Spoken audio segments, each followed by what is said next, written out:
Yo soy Joaquín Rey, esto es La Voz del 21. Como hemos informado ya en este espacio, el día de hoy el Tribunal Constitucional tomó una decisión sumamente trascendental. Se rechazó la demanda competencial que había presentado el presidente de la Comisión Permanente del Congreso de la República, el señor Olaechea, y de esta manera el máximo órgano de interpretación constitucional avala la disolución del Congreso que se dio el 30 de septiembre del año pasado por el presidente Vizcarra. Este es un fallo que por supuesto ha generado polémica. La votación estuvo dividida, 4 a favor, 3 en contra. Y para tratar de absolver algunas de las dudas en torno a esta decisión, hemos tomado contacto telefónico con el doctor Víctor García Toma, abogado constitucionalista, quien conoce los pormenores de esta sentencia, y vamos a escuchar su opinión respecto de ella. Doctor García Toma, ¿cómo está? Buenas tardes. ¿Cómo le va, Joaquín? Gusto de saludarlo. Igualmente, gracias por tomar nuestra llamada.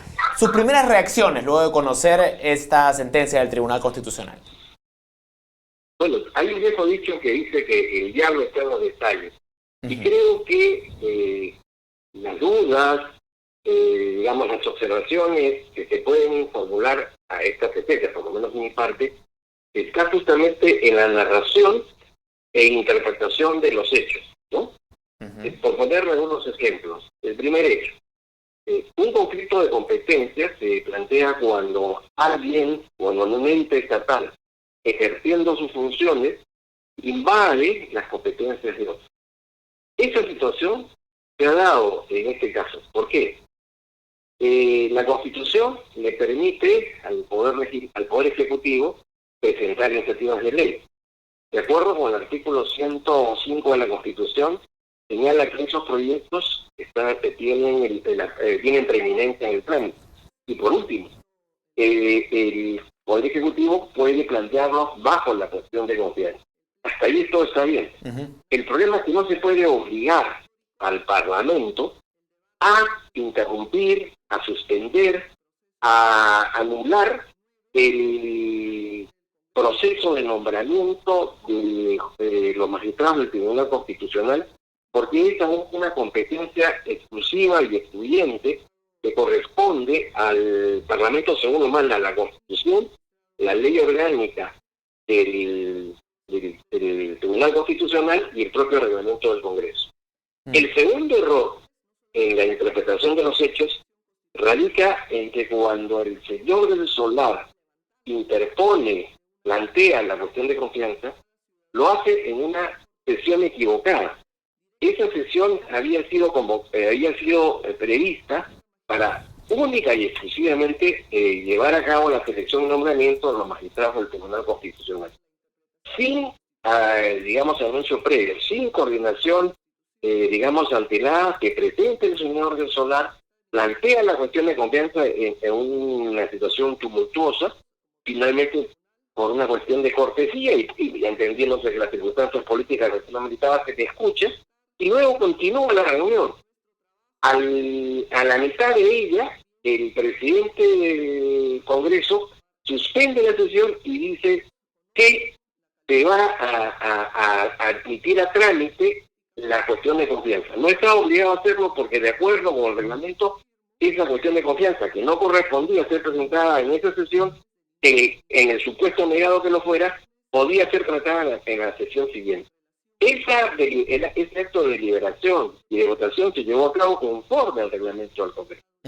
Y por último, para no aburrirlo, la tercera cuestión de hecho. En la propia ponencia se reconoce implícitamente que se requería un refrendo del Consejo de Ministros. Se sostiene que por excepción no se lleva a cabo esta acción, habida cuenta de que en ese momento se estaba planteando una vacancia contra el presidente de la República y que por consiguiente era posible que el primer mandatario de la República no pudiera llegar a tiempo para nombrar un nuevo gabinete. Pero se olvida que el gabinete en funciones era el gabinete del Solar, el que había presentado la cuestión de confianza, la cual tiene la obligación de mantenerse en sus cargos hasta su relevo, el cual solo se produce luego de que sea publicado en el diario oficial el peruano los nombres de los nuevos integrantes. En ese interregno, el Consejo de Ministros del señor del Solar era el competente y el que tenía la responsabilidad de refrendar o no refrendar la decisión que había adoptado el presidente de la República. Quisiera sobre el primer punto que ha planteado usted, una consulta. Usted dice que el nombramiento de miembros del Tribunal Constitucional es una competencia exclusiva del Congreso. Que por lo tanto no se puede, digamos, no es una competencia del Ejecutivo, es una cuestión de confianza sobre este tema. Pero, ¿cómo reconciliamos esto con el hecho de que el propio Tribunal Constitucional manifestó en una sentencia previa que no había límites para la cuestión de confianza? ¿Cómo reconciliar estas dos ideas? No, Joaquín, digamos que se puede presentar un proyecto de ley para modificar el sistema de selección y nombramiento, sí, por supuesto, porque el Poder Ejecutivo tiene facultades legislativas.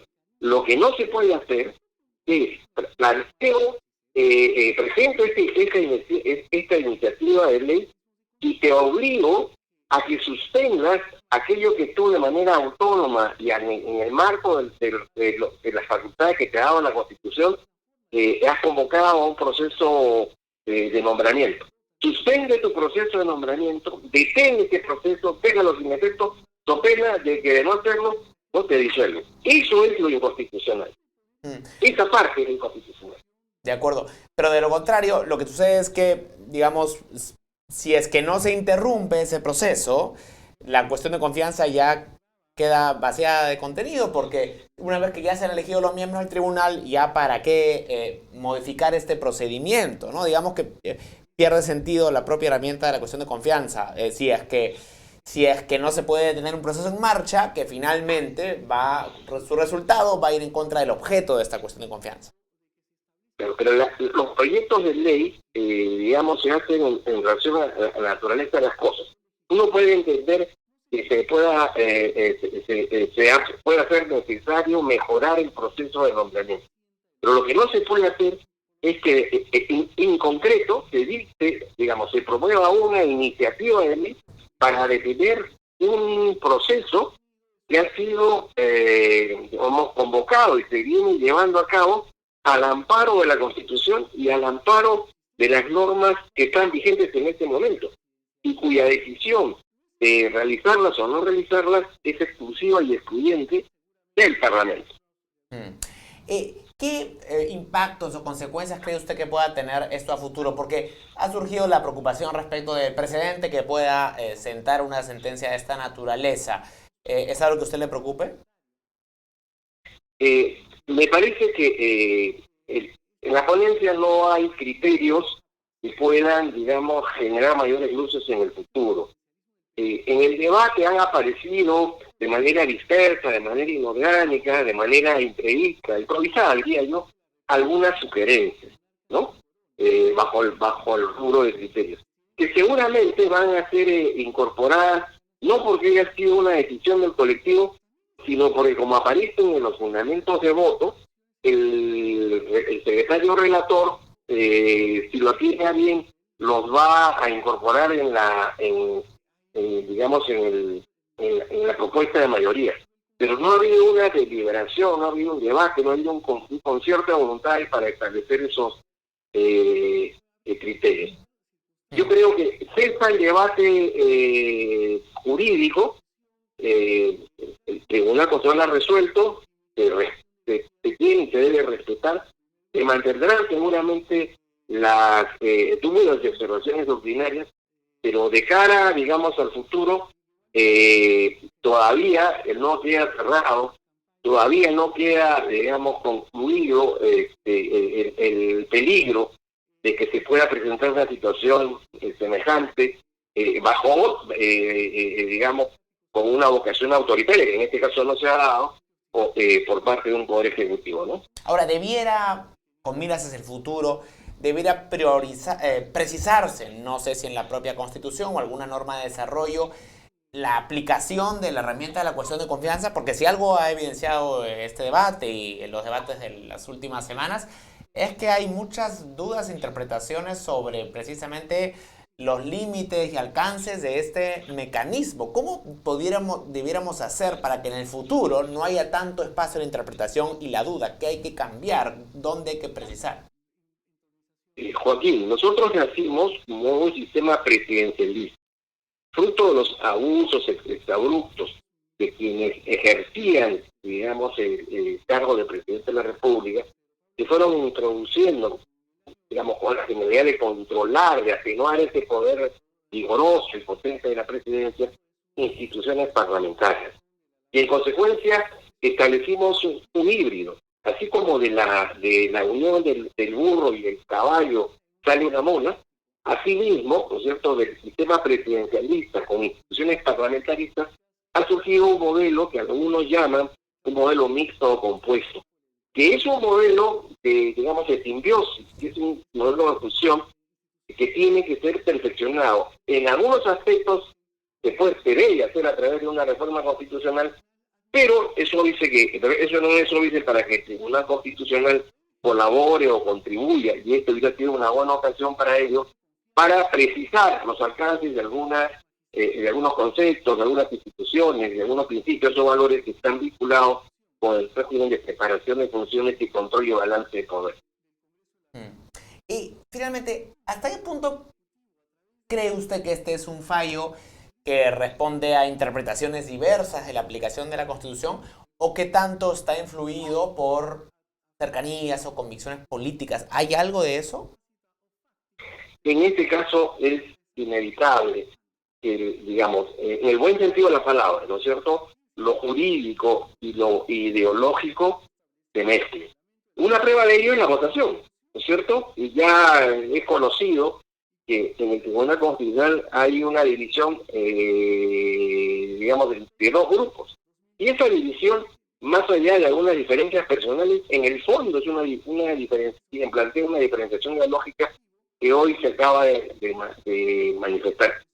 Eso, en principio, como le vuelvo a repetir, no es malo porque todos tenemos pues una ideología.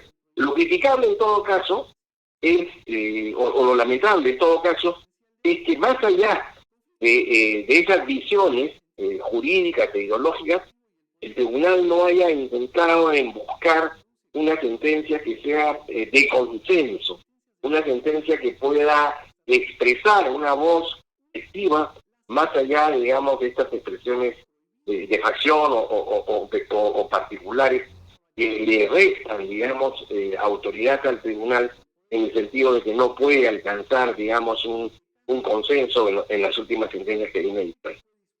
Bien, doctor García Toma, le agradezco mucho por su tiempo, ha sido muy claro. Gracias también a usted.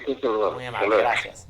Bien, era el doctor Víctor García Toma, abogado constitucionalista, para quien la sentencia del Tribunal Constitucional de declarar infundada la demanda competencial no se acoge a lo que desde su punto de vista debiera ser la interpretación de la cuestión de confianza. Él discrepa con esta decisión del Tribunal Constitucional, lo han escuchado, por supuesto es una decisión polémica. Vamos a hablar con otros abogados constitucionalistas para poder escuchar su opinión respecto de este tema tan complejo, pero ciertamente trascendental. Es un hecho entonces que la disolución del Congreso se ha dado de forma constitucional, siguen en pie las elecciones y tendremos un nuevo Congreso que terminará el mandato hasta el año 21. Es una noticia en desarrollo, más información en el transcurso de esta tarde a través de Perú 21. Con permiso.